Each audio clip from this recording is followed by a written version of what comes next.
Hello friends! Today I'm going to teach you how to grow your very own onions from sprouted onions that you purchased from the grocery store. It's super easy.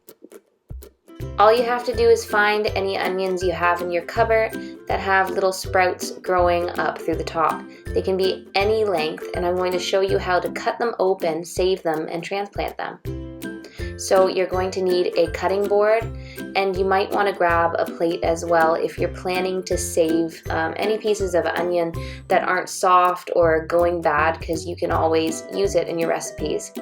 What you want to do is you want to take your onion and peel all the skin off so that it's just down to the onion. You don't have to have it absolutely perfect because we're going to slice it up and peel it some more.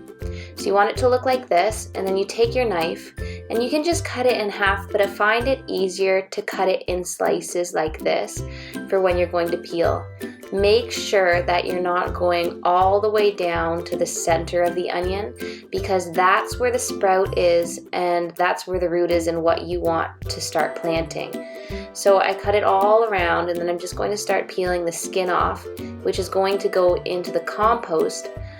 But the other pieces of the onion I'm going to save and use that later for cooking.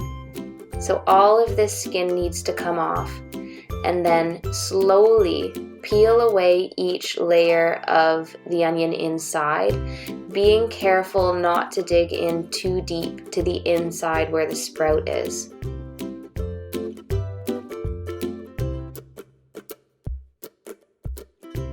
If the onion that you've grabbed doesn't look like this, it doesn't look fresh and you can't use the onion, it's okay. You can still try and cut it open and save the sprout inside, or you could just transplant the entire onion right into the ground if it's super squishy and moldy.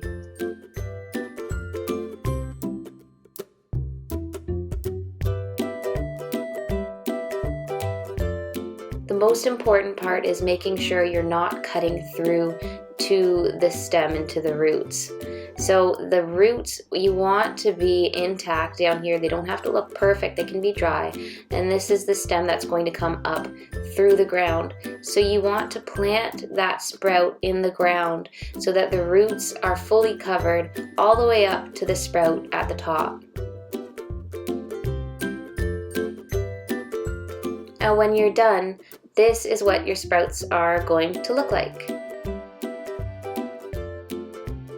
Because the roots are still small and dry and haven't really established, you want to put them in water. I have this little sprouting doohickey thingy that you can stick cuttings of plants in, or if you want roots to grow, but you can put them in anything, just anything with water, a little cup, until you see the roots starting to establish, and then you can transplant them into your soil. Next, just put them by a window so they can get some natural light, and soon you'll get some roots. Happy planting!